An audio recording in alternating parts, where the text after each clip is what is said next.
Hi guys, may nakita akong sa Facebook at ipapakita ko sa inyo. So, eto guys, nakita ko to sa Facebook. Ayan, sabi niya, I suffer from breakdowns every night. Sobrang hirap sabihin kahit kanino kasi wala rin akong ganang magkwento. Puro self-blame, regrets at kung ano-ano pumapasok sa isip ko to the point na nadadown na ako, di ko na alam gagawin para sa sarili ko. Pagkagising magiging okay ulit, pero at the end of the day, ganun ulit.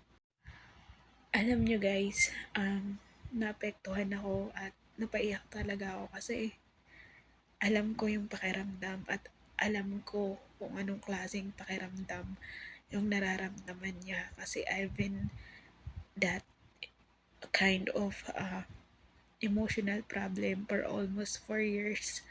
4 years ko siyang nilabanan dati. Ang hirap, araw-araw, gabi-gabi, umaabot sa point na gusto ko nang tapusin yung buhay ko para lang makawala sa para lang matapos yung ganong pakiramdam, para lang mawala yung ganong klase ng emosyon na meron ako. Nababalot ako ng, ayan mo yon, sobrang down sa sarili, regrets, yung pagsisisi, na sinisisi ko pati sarili ko, yung mga alam mo yun, parang hindi ko alam, basta pag mag-isa ako, pag may mga tao, pag nakikipagkwentuhan ako, okay ako, pero lagi akong nauuwi sa ganung sitwasyon. Kahit may katabi ako matulog, umiiyak pa rin ako sa kalagitnaan ng gabi. Sa loob ng 4 na taon na yun, halos 5 pa nga eh. Pero sobrang lagi ko lang pinagdasal. Lagi lang ako nagdadasal kay Lord na sana matapos na sana umabot ako sa point na wala na okay na ako, na makatulog na ako ng mahimbing sa gabi nang hindi na ako umiiyak. At binigay niya naman yun, hindi nga lang naging mabilis pero binigay niya. Sobrang, alam mo yun, kapag nasa ganun tayong sitwasyon, huwag tayong tumigil magdasal, lumapit sa Kanya, humingi ng tulong sa Kanya kasi walang ibang tutulong sa atin kundi siya lang. Sobrang hirap talaga. Hanggang ngayon, nararanasan ko pa rin yun paminsan-minsan. Pero hanggat maaari, pinipili ko wag entertain yung ganong emosyon kasi ayoko na maulit yung ganong pakiramdam na umabot pa ulit sa ganong point na pati sarili kong buhay gusto kong tapusin. No? Matapos lang yung ganong pakiramdam. Sobrang hirap. Yung hindi ka makapagkwento kasi ayaw mo. Tapos, lagi mo sinisisi yung sarili mo. Down na down ka sa mga nangyayari sa'yo. Alam mo yung ganun. Yung stress, yung pagod. Gusto mong takasan lahat. Yung hindi mo alam kung saan nanggagaling yung ganung pakiramdam. At hindi mo alam kung paano siya matatapos o mawawala. Hindi po, hindi siya kaartehan lang, sa totoo lang. Totoong nararanasan yun ng iba sa atin. At isa ako sa mga nakaranas ng ganung sitwasyon. Hanggang ngayon paminsan-minsan. Pero pilit kong tinatatagan yung loob ko kasi kailangan ko. At yun na yung isa sa mga natutunan ko na hindi dapat natin sinisisi yung sarili natin sa lahat ng nangyayari sa atin.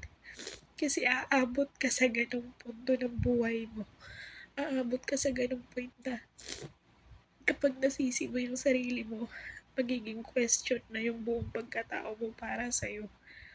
Kaya hanggat maaari, huwag natin sisisihin yung sarili natin sa mga bagay na hindi pinagkaloob sa atin o hindi umaayon sa atin. Magdasal lang tayo, yung parang yung pinakamatibay na pundasyon at panlaban sa lahat ng kung ano man yung pinagdadaanan natin. Tingnan nyo, umiyak na naman ako. Kasi sobrang emotional ko na simula nung naranasan ko yun. Ang bilis ko nang maiyak.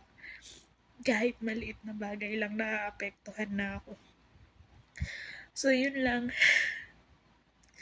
Sana maging okay siya at sana maging okay lahat ng taong nasa ganitong sitwasyon. Kaya nyo yan. Dasal lang, laban lang, tuloy lang. God bless you. I will just grab this opportunity also to address doon sa mga taong hindi nakakaintindi ng ganitong sitwasyon ng iba. Yung sinasabi nilang kaartihan lang daw namin to, kaartihan lang to ng mga nakakaranas ng ganito, guys. Hindi nyo lang alam. Silent battle is real and it's not really easy. Kasi sarili namin yung kalaban namin dito. Sarili mo yung kalaban mo dito. Sariling kakayahan mo yung kino-question mo dito. Sariling pagkatao mo yung hinuhusgahan mo dito. Kasi ang dami kong nakikita na pag may ganitong sitwasyon, ang karamihan sinasabi lang kaartihan lang yan. Kailangan pa bang ganyan? Guys, hindi nyo lang alam. Umaabot kami sa point na gusto namin mag-reach out pero mas pinipili namin manahimik at sarilinin lahat. Pero hindi ho yun madali. Hindi siya nagiging madali sa kahit sino sa amin na nakakaranas ng ganito. Kaya kung wala kayong magandang sasabihin, manahimik na lang kayo. Huwag nyo na lang pansinin yung mga nasa ganyang sitwasyon. Kasi hindi lang din naman kayo makakatulong. Mas maigi nang maging wala na lang kayong pakialam. So, yun lang.